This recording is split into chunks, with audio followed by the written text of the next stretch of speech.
Bismillahirrahmanirrahim. Assalamualaikum warahmatullahi wabarakatuh.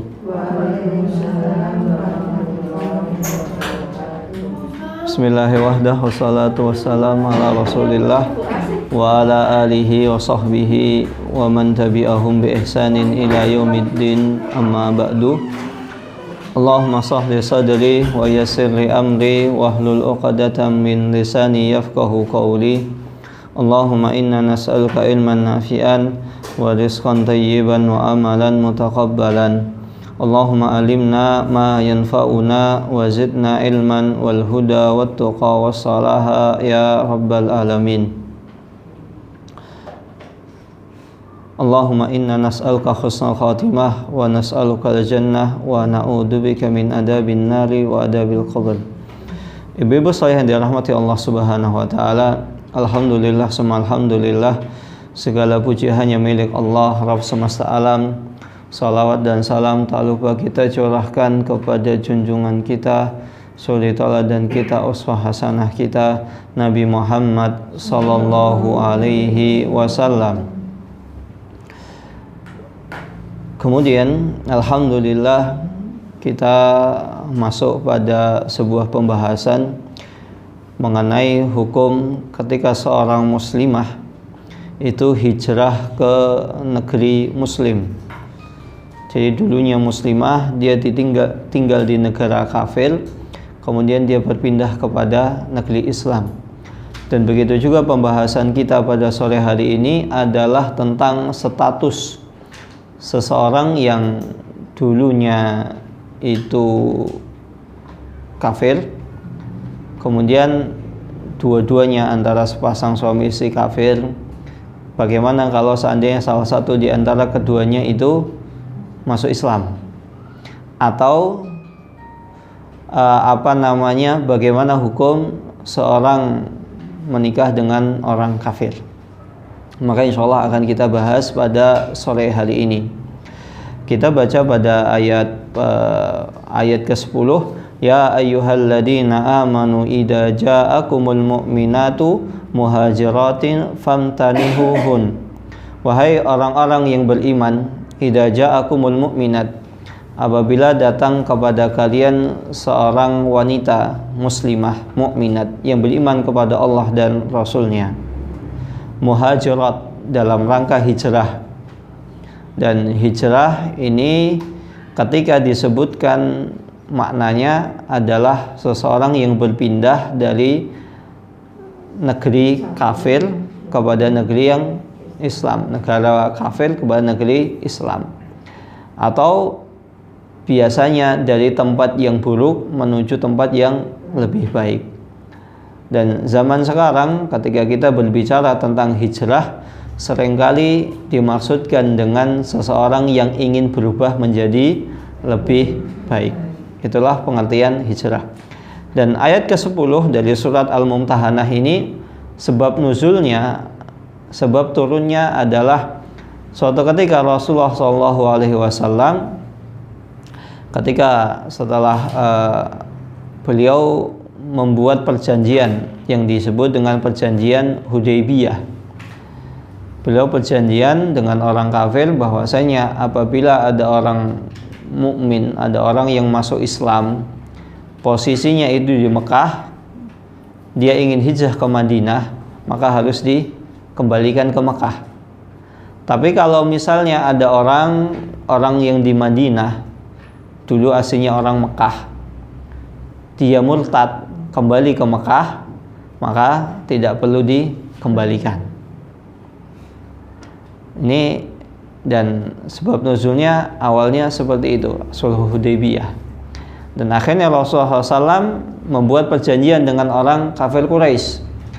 Dan ketika tidak lama setelah Rasulullah SAW menandatangani perjanjian tersebut, datang seorang wanita yang bernama Subai'ah bintul Haris al-Aslamiyah, yang mana dia masuk Islam. Dan ketika dia hendak masuk Islam, tiba-tiba suaminya itu datang, wahai Muhammad, sesungguhnya antara kita dengan kalian itu sudah membuat perjanjian. Apabila ada di antara orang Mekah itu datang ke Madinah masuk Islam, maka harus dikembalikan. Maka apakah engkau mau menyisi perjanjian yang telah kita buat? Ini riwayat pertama mengatakan adalah Subai'ah bintul Haris al-Aslamiyah. Riwayat yang kedua ada yang mengatakan ini adalah Ummu Kulsum bintu Uqbah bin Abi Mu'aid. Ketika itu Ummu Kulsum adalah istrinya Amr bin As. Amr bin As ketika itu dia belum masuk Islam. Dia datang untuk masuk Islam dan diminta oleh keluarganya untuk dikembalikan. Maka ketika itu Rasulullah SAW itu bingung, beliau bingung apakah ini mau dikembalikan atau tidak. Padahal di sisi yang lain ini sudah terjadi perjanjian antara kaum muslimin dengan orang kafir Quraisy. Maka ketika demikian Allah Subhanahu wa taala mengajarkan famtahinuhun, maka ujilah mereka. Orang-orang yang datang kepada kalian dari kaum mukminat muslimah yang datang kepada kalian hijrah ke Madinah, maka ujilah mereka, tes mereka. Maksudnya ujilah mereka di sini dengan pertanyaan. Pendapat pertama mengatakan jika ada datang kaum muslimah ke Madinah, maka perintahkanlah kepada mereka untuk mengucapkan syahadat. Nah, kalau mereka mengucapkan syahadat artinya dia memang benar-benar masuk Islam. Tapi kalau misalnya dia tidak mau mengucapkan syahadat, berarti ini dia cuman sekadar cuman cari gara-gara perkara. Ini pendapat yang pertama, diperintahkan untuk mengucapkan syahadat. Ujian di sini adalah untuk mengucapkan syahadat. Pendapat yang kedua tentang makna famtahinuhun, yaitu ujilah mereka. Tanyalah mereka, tujuan mereka hijrah ke Madinah itu apa? Apakah mereka hijrah ke Madinah karena mereka ingin masuk Islam, atau karena dia merasa kesepian? Mungkin suaminya hijrah ke Madinah tapi istrinya ditinggal di Mekah. Kan para sahabat rata-rata demikian. Ketika mereka diperintahkan hijrah langsung hijrah, nggak mikir anak istri yang masih kafir ya ditinggalkan. Termasuk Umar bin Khattab radhiyallahu taala anhu, beliau mempunyai 2 istri yang masih kafir ketika itu ditinggal di Mekah. Maka perempuan ini diuji apakah dia masuk ke Madinah ingin masuk Islam atau karena merasa kesepian karena ditinggal oleh keluarganya. Karena tidak menutup kemungkinan ada yang semua keluarganya itu masuk Islam kecuali 1 orang. Nah, kalau di Mekah kan ya nggak ada teman, merasa kesepian. Atau dia ke Madinah karena tujuannya adalah agar dia bisa menikahi seseorang, mungkin kepincut, mungkin dia punya orang yang dia cintai, tapi ternyata dia masuk Islam. Akhirnya dia udahlah, saya tak masuk Islam, terpaksa. Apakah dia masuk Islam di sini benar-benar murni dari dalam hatinya, atau karena keterpaksaan, atau karena sebab dunia? Maka Rasulullah SAW diperintahkan untuk menguji orang-orang yang hijrah kepada beliau di Madinah. Allahu a'lamu bi imanihin, dan Allah Subhanahu wa taala Maha mengetahui tujuan, motif dasar apa yang mereka membuat mereka itu ke Madinah. Fa in alimtumuhunna mu'minatin fala tarji'uhunna ilal kuffar. Apabila engkau wahai Muhammad, engkau telah mengetahui bahwasannya perempuan tadi itu benar-benar masuk Islam, mungkin di Madinah itu sudah tersebar kasak kusuk berita si fulanah dia sudah syahadat di Mekah, di Mekah sebelum ke Madinah. Maka ketika itu ya sudah, fala tarji'uhunna ilal kuffar, maka perempuan tersebut itu tidak harus dikembalikan ke Mekah. Nah, ini yang membuat Rasulullah SAW tadi ragu. Maka ketika ada 2 pendapat tentang perjanjian Hudaybiyah, itu pendapat pertama mengatakan pendapat tersebut itu hanya berlaku bagi laki-laki. Maka kalau ada perempuan dari Mekah datang ke Madinah, nggak harus dikembalikan. Tapi kalau laki-laki harus dikembalikan. Itu pendapat pertama, isi perjanjian Hudaybiyah itu hanya berlaku untuk laki-laki. Pendapat kedua tentang isi perjanjian Hudaybiyah itu umum, mau laki-laki mau perempuan, kalau datang ke Madinah harus dikembalikan ke Mekah.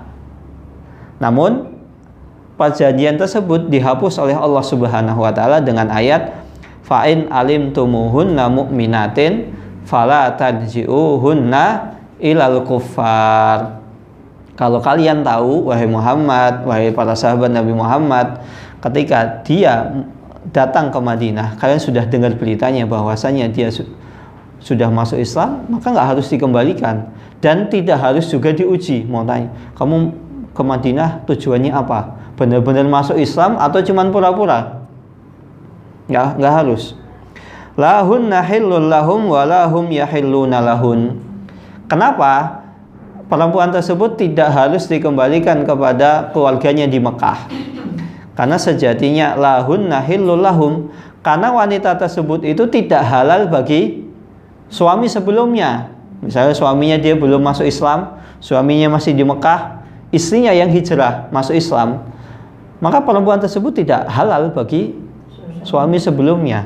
Walahum yahilluna lahun, dan begitu pula suaminya itu juga tidak halal bagi perempuan tadi. Artinya ini berlaku kalau seandainya begini, ada wanita dari Mekah datang ke Madinah masuk Islam, maka nggak harus dikembalikan.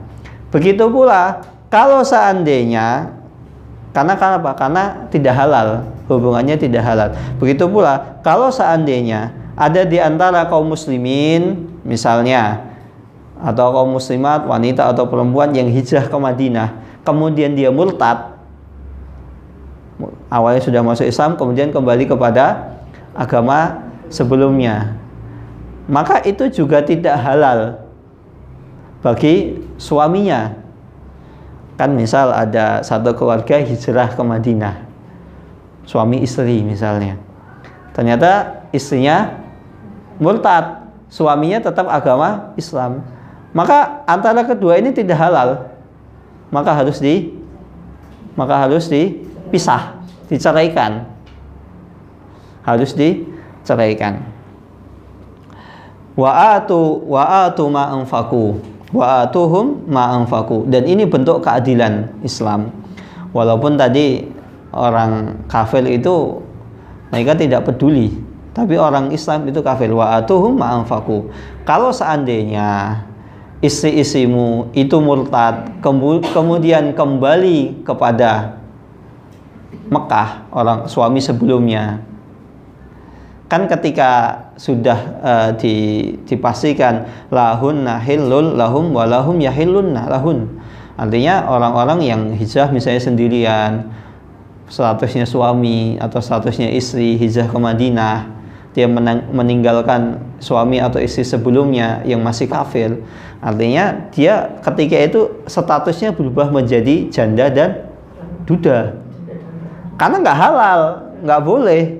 Orang kafir dengan orang mukmin tuh, orang Islam dengan orang kafir nggak boleh nikah, karena nggak halal.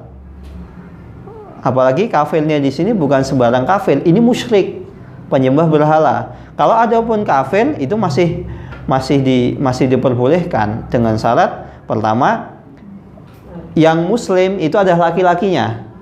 Kemudian yang kedua, perempuannya itu bukan seorang perempuan pezina. Jadi perempuan baik-baik. Masih ada sebagian orang kafir itu perempuannya baik-baik. Walaupun secara umum di Eropa sana, di Amerika, pergaulan bebas itu begitu luar biasa.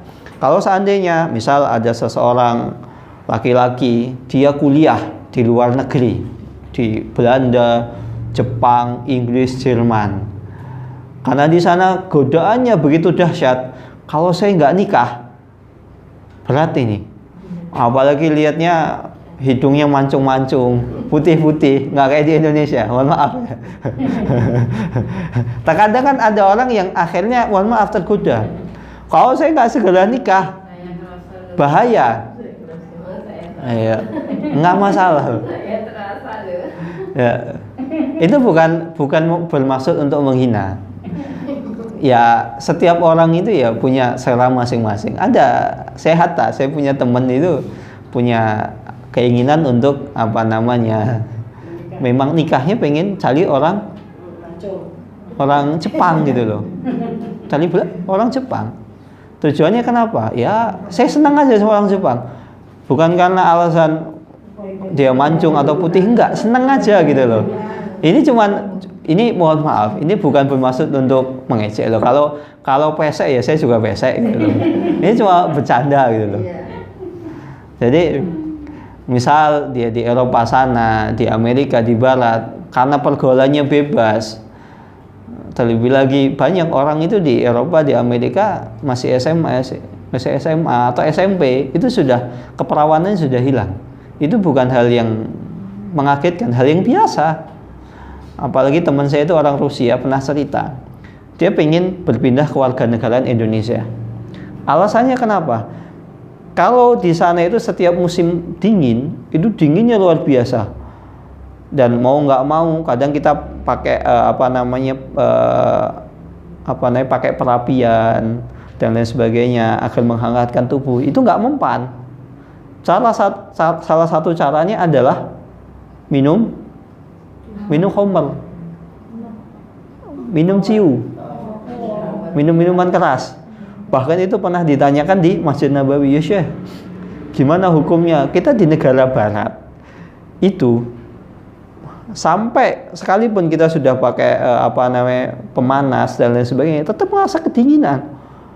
Nah, solusinya sebagian kita ini kadang ketika nggak kuat karena saking dinginnya sampai menusuk tulang, akhirnya mereka terpaksa minum khamr, minum minuman keras. Bagaimana hukumnya?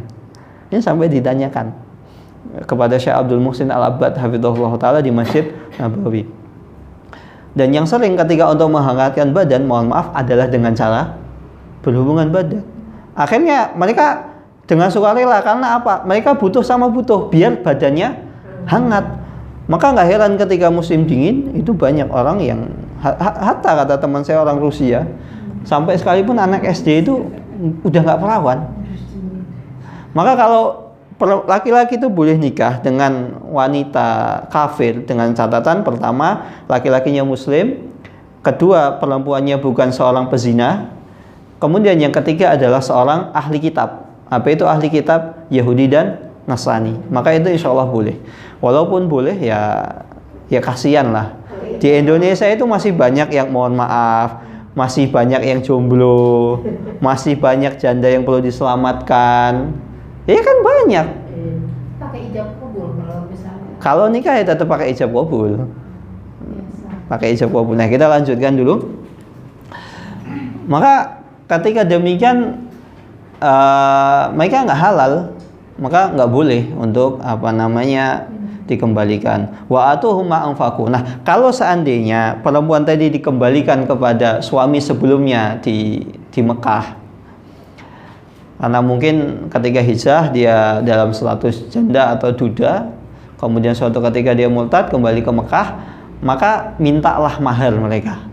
Barangkali ya, ketika di Madinah itu sempat nikah dengan orang Madinah atau sahabat yang sama-sama hijrah, misalnya istrinya ditinggalkan karena dia nggak masuk Islam, kafir, masih musyrik, maka boleh saling menikah. Maka banyak ketika itu seperti Subai'ah bintu Haris al-Aslamiyah itu dinikahi oleh Umar bin Khattab radhiyallahu taala anhu. Begitu juga dengan Ummul Kulsum bintu Uqbah bin Abi Mu'aid itu dinikahi oleh Zaid bin Harithah. Maka para sahabat itu, jika kita baca sejarah para sahabat, itu tidak dikenal di zaman sahabat itu ada janda, nggak ada janda. Kalaupun janda, selesai masa iddahnya dinikahin sama sahabat lainnya. Kenapa demikian? Bukan karena pengen memperbanyak istri, bukan. Karena seringkali apa? Ini adalah dulu istrinya teman sohib dekatku. Maka salah satu bentuk untuk memuliakan temannya ketika sudah meninggal, menikahi istrinya. Itu para sahabat itu seperti itu kebiasaan. Maka kalau kita baca sejarah para sahabat, sejarah Nabi, nggak ada. Di zaman sahabat itu orang-orang jomblo, duda, janda, nggak ada. Selesai masa iddah, nikahin. Selesai masa iddah, nikahin. Maka ada beberapa, mohon maaf, ada beberapa sahabiat, sahabat perempuan, itu sampai nikah dengan beberapa sahabat. Ya kalau nggak mau ya sudah. Ya kalau nggak mau, kan ini pilihan gitu, ini pilihan. Ini kebiasaan para sahabat demikian. Ya, sebenarnya di Indonesia banyak seperti itu, cuman takut. Pertama takut, kedua di Indonesia ini adalah bukan suatu kebiasaan yang dianggap lumrah gitu loh. Orang kalau misalnya hatta ya, orang poligami dengan cara yang baik-baik, itu dituduh pelakor loh. Saya itu punya teman, saya punya kakak kelas, seumuran, ya umurnya cuma beda setahun sama saya. Istrinya itu 2. Isu-isunya, itu pelakor itu. Istrinya pelakor, karena kenapa? Istri keduanya itu bos travel. Bos travel, akhirnya, nah teman saya itu jadi pembimbing di travel tersebut. Nah itu janda, masih muda. Nah akhirnya dikira, mohon maaf, pelakor, padahal dengan cara yang baik-baik, nggak ada maksudnya selama ini juga baik-baik saja, nggak ada cara-cara yang mohon maaf, cara-cara yang licik, cara-cara yang curang, dengan cara serong dan lain sebagainya, nggak ada. Interaksi pun nggak pernah. Tiba-tiba ya dinikahin, dikira pelakor. Itu yang nyebut siapa? Orang lain. Istri pertamanya nggak masalah. Nah ini seperti ini banyak terjadi di masyarakat kita. Jangan dengan cara yang baik saja itu seringkali dituduh yang tidak. Bagaimana? Maka kalau di masyarakat kita ini terkadang masih dianggap tabu. Padahal sebenarnya ini adalah salah satu jalan untuk menyelamatkan, ya untuk berbuat baik kepada teman kita. Kadang ada seseorang yang ini udah best friend saya itu, selama hidup saya sudah banyak bantu saya. Nah ketika istrinya qadarullah meninggal, ya dengan salah satu caranya dengan menikahinya. Itu pun kalau mau. Kalau nggak mau ya silahkan, pilihan gitu loh. Ya ini pilihan gitu loh, silahkan mau iya ya monggo, kalau tidak ya tidak masalah. Nah kalau seandainya tadi itu perempuan tadi kembali ke Mekah, maka kalau sudah pernah nikah dengan orang Muslim, maka maharnya itu diminta lagi, suruh mengembalikan maharnya. Begitu juga kalau seandainya ada orang, misalnya perempuan dari Mekah hijrah ke Madinah, masuk Islam, padahal sebelumnya dia sudah punya suami sah di Mekah, karena kan satunya Muslim, satunya musyrik, maka kan otomatis tidak boleh, maka otomatis statusnya janda dan duda. Nah kalau seandainya nanti dia ke Madinah, maka Rasulullah SAW harus mengembalikan mahar yang digunakan orang musyrik tadi, orang Mekah tadi untuk menikahi perempuan tadi. Dikembalikan maharnya berapa, kamu dulu nikahin dia berapa, sekian, biaya pernikahannya berapa, sekian, kembalikan. Ini bentuk adilnya Islam demikian. Tapi orang Mekah tidak demikian, orang kafir Quraisy tidak demikian, orang musyrikin Quraisy tidak demikian. Ini bentuk adilnya Islam demikian. Wala junaha alaikum an tankihuhunna, dan tidak masalah kalau seandainya kalian itu menikahi janda tadi, duda nikah dengan janda dan lain sebagainya, tidak masalah. Maka saya katakan tadi, zaman para sahabat tidak dikenal ada istilah janda dan duda. Ida ataitumuhunna ujurahunna wala tumsiku bi'isamil kawafili was'alu ma anfaqtum wal yas'alu ma anfaqu. Dan janganlah kalian berpegang teguh dengan ikatan pernikahan orang kafir. Jadi artinya ikatan pernikahannya tadi sudah terputus, sudah tidak halal, karena di sini kafirnya ini bukan sekedar kafir tapi musyrik. Kecuali kalau misalnya perempuannya adalah muslimah, laki-lakinya adalah kafir, entah ahli kitab, Yahudi Nasrani, apalagi orang musyrik, maka hubungannya terputus. Apalagi nanti ketika meninggal, maka di antara keduanya tidak saling mewarisi. La yarisul muslimul kafira walal kafiru muslima. Seorang muslim tidak mewarisi orang kafir, dan orang kafir yang meninggal tidak mewariskan kepada orang muslim. Maka kalau misalnya orang tua kita, naudzubillah min dzalik, misalnya kafir, kita muslim, atau kita muslim, salah satu ahli waris kita misalnya kafir, maka tidak mendapatkan warisan. Karena itu salah satu penghalang warisan adalah murtad. Entah murtad atau beda agama, itu tidak saling mewarisi. Nah, kemudian dalikum hukmullah, dan itu adalah hukum yang telah Allah Subhanahu wa taala tetapkan. Yahkumu bainakum wallahu alimun hakim. Dan ini ketetapan yang telah Allah Subhanahu wa taala tetapkan kepada kaum muslimin, yang mana Allah Subhanahu wa taala Maha mengetahui lagi Maha bijaksana. Wa in fatakum syai'un min aswajikum ilal kuffari fa'aqabtum fa'atul ladina dahabat aswajuhum misla ma anfaqu wattaqullaha alladzi antum bihi mu'minun. Dan jika ada sesuatu pengembalian mahar yang belum kamu selesaikan dari istri-istrimu yang lari kepada orang-orang kafir, lalu engkau mengalahkan mereka, maka berikanlah dari sebagian harta rampasan tersebut kepada orang-orang yang istrinya lari sebanyak mahar yang telah mereka berikan. Maksudnya bagaimana? Kalau seandainya nanti ketika kaum muslimin itu memerangi orang kafir, orang musyrikin Quraisy, saya menggunakan istilah musyrik karena musyrik ini sudah beda. Kalau kafir kan masih Yahudi dan Nasrani. Kalau seandainya orang kaum muslimin itu memerangi musyrikin Quraisy, kemudian nanti ternyata mengalahkan mereka, maka fa'aqabtum, maka hendaklah fa'aqabtum, kalian mengalahkan mereka, fa'atul ladzi dahabat aswajuhum misla ma anfaqu, maka dari harta ghanimah tadi, kalau seandainya ada wanita yang kabur ke Mekah, ternyata maharnya belum dikembalikan, kemudian kaum muslimin mengalahkan orang musyrikin Quraisy, maka nanti maharnya itu harus diselesaikan. Bagaimana caranya? Jadi nanti ngambil dari sebagian ghanimahnya diberikan kepada laki-laki yang menikahi perempuan tadi. Laki-lakinya siapa? Kaum muslim di Madinah. Karena kan posisinya dari Madinah pergi ke Mekah dan maharnya belum dikembalikan, biaya nikahnya, maharnya belum dikembalikan, maka nanti diambil dari harta ghanimah, rampasan perang. Masya Allah, kan ini begitu adil, luar biasa gitu loh. Maka sampai demikian itu diperhatikan. Islam itu memikirkan sampai sesuatu hal yang detail. Kan harusnya kan dikembalikan ya.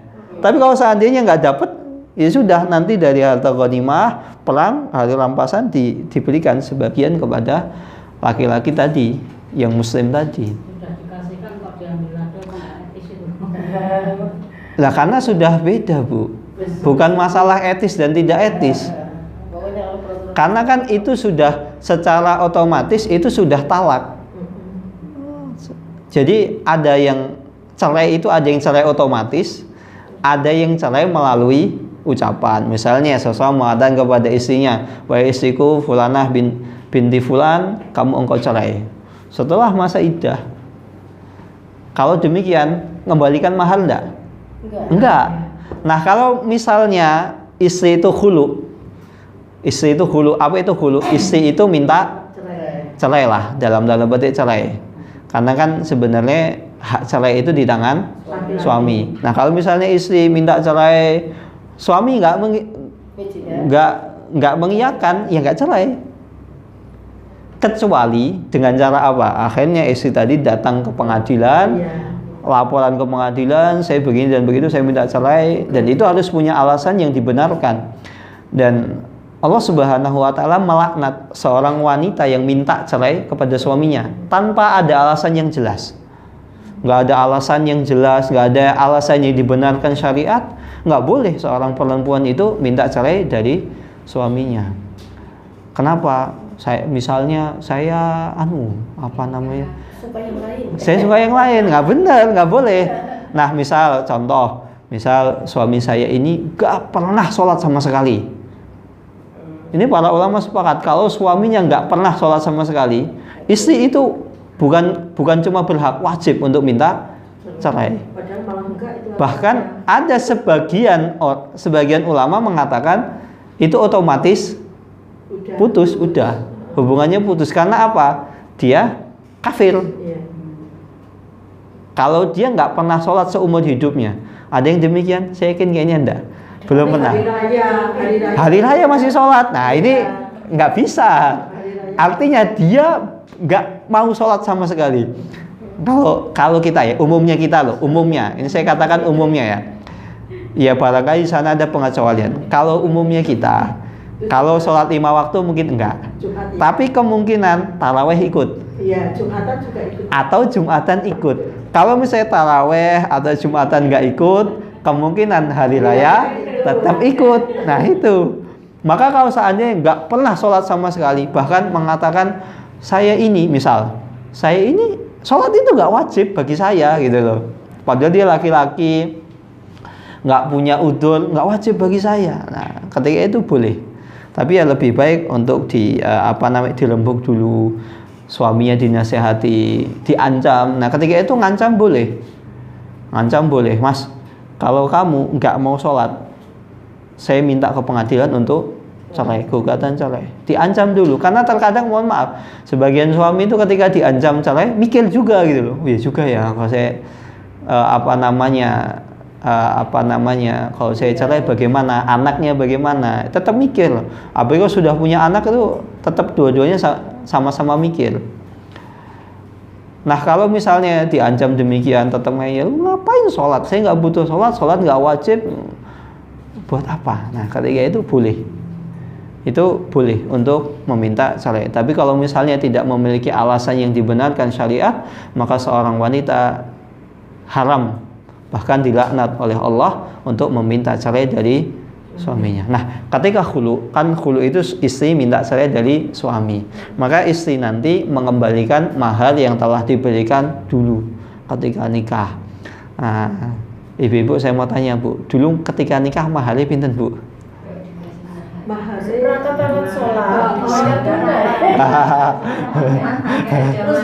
Duitnya piro kali Pak? Udah lupa. Nah, kalau misalnya yang agak sulit itu misalnya mahalnya koin misalnya 100 rupiah zaman dulu, cari dulu. Ya cari yang 100 rupiah. Nah, ini ya untuk apa Bu? Untuk apa cerai? Kalau kita tidak punya alasan yang dibenarkan untuk apa minta cerai gitu loh. Kalau alasannya dibuat-buat, apalagi cuman alasan yang mana bisikan setan membisiki, ya nggak harus kita minta cerai. Nah, untuk apa gitu loh? Alasannya sering diuling-uling. Ya sering diuling-uling. Itu bukan alasan. Kalau alasannya sering diuling-uling, saya yakin semua orang itu sama-sama diuling-uling, baik perempuan maupun laki-laki, baik ibu-ibu di sini maupun saya, sama semua. Kalau saya cuma diuling-uling, iya kan? Rumah tangga seseorang itu kurang lebih sama gitu, sama. Ya apalagi cuman saya. Umar aja pernah kok istrinya marah. Umar saya mau tanya, Umar tuh kurang apa gitu loh, kurang masya Allah gitu. Takut sama istrinya. Hah? Umar takut sama istrinya kalau marah kan, Umar itu. Iya, kalau dikatakan takut ya relatif lah. Tapi namanya orang itu kan pasti namanya rumah tangga itu adalah cekcok, itu adalah. Jadi kalau cuma alasannya Pak Hakim, saya pengen minta cerai sama suami saya, sering diuling-uling.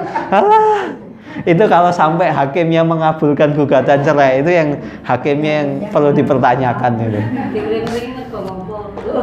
Bisa jadi pertama, kalau hakimnya mengabulkan, bisa jadi hakimnya belum pernah nikah itu. Belum pernah diuring-uring.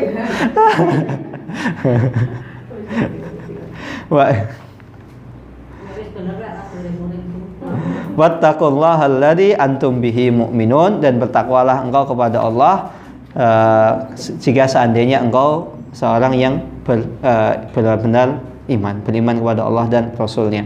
Ya ayyuhan nabiyyu idza ja'akal mu'minatu yubayyi'naka ala an la yusyrikna billahi syai'a. Wahai Nabi, kalau seandainya datang kepadamu seorang wanita muslimah kemudian membaiat kepadamu ala an la yusyrikna, dia berbaiat, dia berjanji agar dia tidak mensekutukan Allah Subhanahu wa taala dengan sesuatu apapun, wala yasrikna, dan dia berjanji untuk tidak mencuri. Nah, pertanyaan di sini, kenapa kok wala yasrikna, dia berjanji untuk tidak mencuri? Kenapa? Kok mencuri itu? Satunya kan syirik, berjanji dia berbaiat nggak akan berbuat kesyirikan, dia nggak akan murtad. Kok di sini mencuri? Wala yaznina, dan dia berjanji untuk tidak berzina. Wala yaqtulna auladahunna, dan dia berjanji berbaiat untuk tidak membunuh anak-anaknya. Wala ya'tina bi buhtani yaftarinahu baina aydihinna wa arjulihinna wala ya'sinaka fi ma'ruf. Dan dia berjanji untuk tidak berbuat serong atau menyisihi perintah-perintah yang ma'ruf. Serong di sini bagaimana? Ma'ruf, contoh, misal, nggak harus selingkuh, Bu. Misal, tadi kan wanita tadi misalnya dinikahi oleh laki-laki yang muslim. Misalnya ada wanita dari Mekah datang ke Madinah. Kemudian dia masuk Islam, kemudian dinikahi oleh para sahabat misalnya. Maksudnya di sini berbuat serong adalah bisa jadi dia mengaku-ngaku. Misalnya, ini loh anakku, ini anak saya. Jadi ngaku-ngaku, akhirnya dinasabkan kepada suami yang muslim tadi, padahal itu adalah anak dari suami sebelumnya yang masih musyrik. Atau misal ngangkat anak, nemu anak, wah ini daripada dia hijrah sendirian masih kecil, kan tidak menutup kemungkinan ya, nemu akhirnya diaku-aku anaknya. Ini hasil pernikahan antara saya dengan suami saya di Madinah. Maka nggak boleh ini berlaku, ini termasuk berlaku serong. Karena kenapa? Karena anak ini bukan anakmu, kok kamu ngaku-ngaku anakmu? Atau seseorang berlaku serong dengan cara berzina gitu loh. Dia misalnya berzina, melakukan perzinaan, atau menuduh, misalnya membuat tuduhan, ini saya ini, misalnya ada wanita tersebut itu sebenarnya ketika ke Madinah sebelumnya misal dia berzina dulu, hamil dulu, dalam kondisi hamil, kemudian ke Madinah masuk Islam, kan dinikahin oleh para sahabat. Nah, ketika anaknya lahir, ini ngomong, ini hasil dari anak saya nikah dengan tadi. Padahal anak ini adalah anak dari hasil hubungan hubungan sebelumnya atau hubungan zina. Maka ini sama saja dia berbuat serong. Karena kan tidak menutup kemungkinan. Apalagi ketika seseorang misalnya namanya wanita hamil, nggak ada laki-laki yang tanggung jawab, itu kan bingung. Kalut. Zaman kita aja demikian, apalagi zaman dulu. Maka tadi kenapa kok suruh diuji? Kamu hijrah ke Madinah itu alasannya apa? Agar kamu bisa nikah dengan fulan, atau kamu karena lain, atau karena misalnya kamu ketika datang ke Madinah, misalnya sebelumnya kamu sudah berbuat zina dengan entah di Mekah atau di tengah jalan dan lain sebagainya. Sehingga ya sudahlah, kalau saya masuk Islam kan nanti insya Allah ada yang menikahi, gitu, ada yang bertanggung jawab. Maka demikian, ini termasuk. Nah, ketika dia berjanji, dia tidak berlaku serong, tidak berlaku aniaya, tidak berzina, tidak bermaksiat, menyisihi aturan yang telah Allah Subhanahu wa taala, dan dia berjanji untuk tidak mencuri. Nah, ini kenapa? Kok tidak mencuri? Karena kenapa? Karena namanya wanita itu ketika kepepet itu lebih nekat dibanding laki-laki. Ada salah satu yang beralasan begitu. Nah, kenapa kok di sini wala yasrikna? Karena kan kondisinya kayak tadi, datang berbaiat, dia misalnya wanita datang sendirian. Siapa tahu, kan ya mohon maaf itu bukan untuk merendahkan. Jadi siapa tahu dia ketika di perjalanan ya mungkin mencuri atau merampok atau lain sebagainya, nekat atau ngambil barang, misalnya kafilah dagang di tengah jalan. Kan zaman dulu kan kafilah dagang ya cuma pakai onta, pakai apa, ngambil, kan mencuri. Karena agar bisa mencukupi kebutuhannya gitu loh. Kalau dia berjanji untuk tidak mencuri, nah ini fabayyihunna wastaghfir lahunna. Maka baiatlah dia, wastaghfir lahunallah, dan mintalah ampun kepada Allah Subhanahu wa taala. Innallaha ghafurur rahim. Sesungguhnya Allah Maha Pengampun dan lagi Maha Penyayang. Ya ayyuhalladzina amanu la tatawallau. Wahai orang-orang yang beriman, janganlah engkau menjadikan pemimpin qauman ghadiballahu alaihim. Kalian menjadikan seorang pemimpin yang mana pemimpin tersebut, orang tersebut itu telah Allah murkai. Siapa itu? Maghdub itu siapa, Bu? Al-maghdub. Orang yang maghdub. Apa itu maghdub? Tiap hari sholat kok baca Al-Fatihah. Wailil maghdubi alaihim. Al-maghdub sinten niku? Sinten niku, Ibu? Dimurkai niku sinten? Orang Yahudi.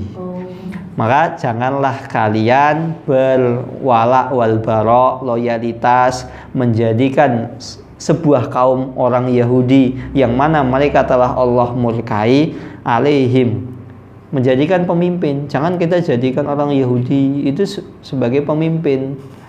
Qad ya'isu minal akhirati kama ya'isal kuffaru min ashabil kubur. Sebenarnya orang-orang Yahudi itu telah putus asa dari akhirat.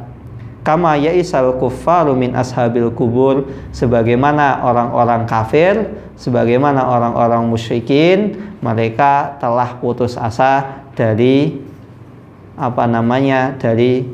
dari kehidupan alam barzah. Kenapa demikian? Karena orang yang sudah meninggal dalam kondisi kafir, dalam kondisi musyrik, mereka sudah putus asa.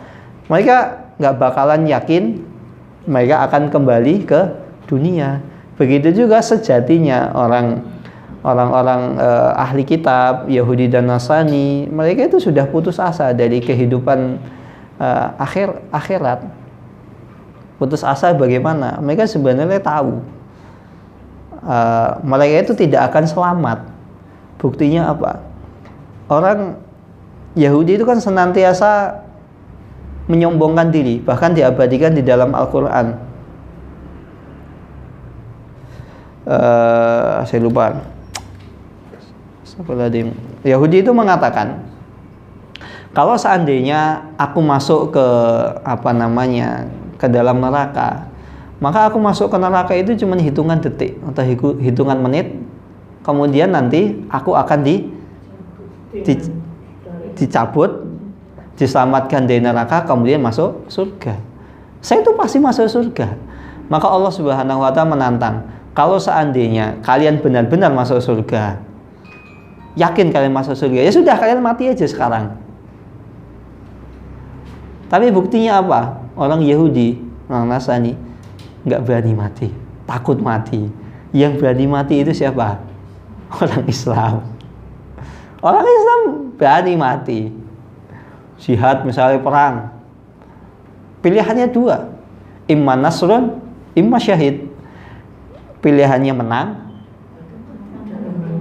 atau meninggal mati syahid.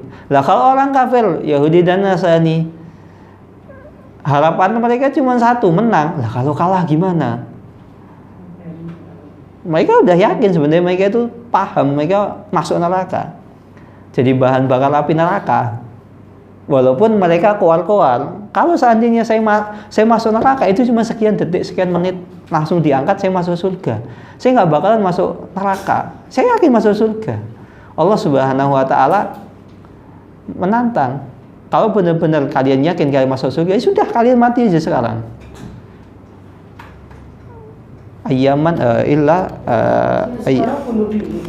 maksudnya di sini bukan bunuh diri ya, dalam artian ya kalau kamu yakin kamu masuk surga sebagaimana yang kamu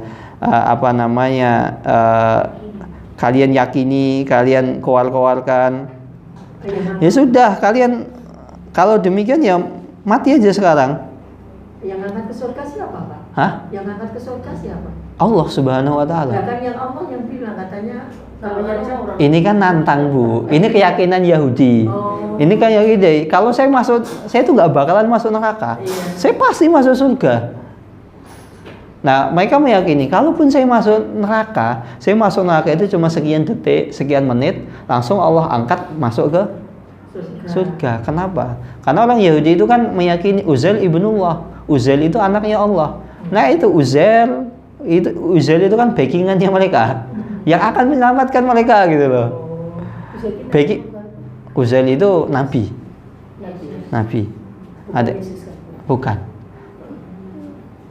Uzair itu nabi. Jadi Nabi Uzair itu yang diyakini oleh orang Yahudi adalah anaknya Allah. Sedangkan orang Nasrani meyakini Isa al-Masih itu adalah anak Allah.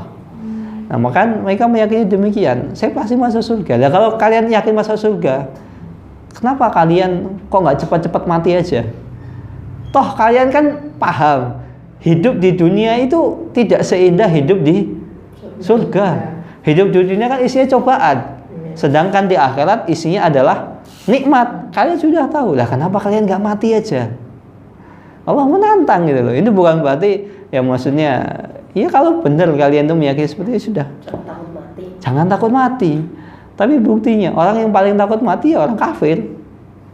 Orang muslim lah nggak takut mati. Kalau saya mati ya sudah. Misal saya dalam jalan jihad, imma nasrun imma syahid.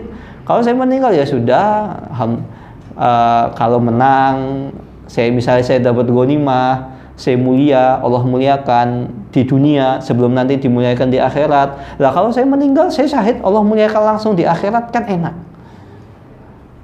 Kan prinsipnya kan demikian orang Islam.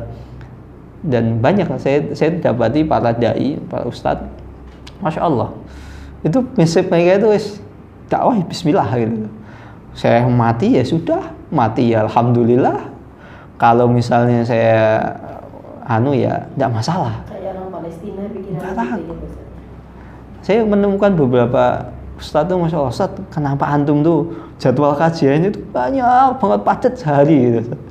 Kan tubuh itu juga butuh istirahat. Beliau mengatakan istirahat anak itu ngisi kajian.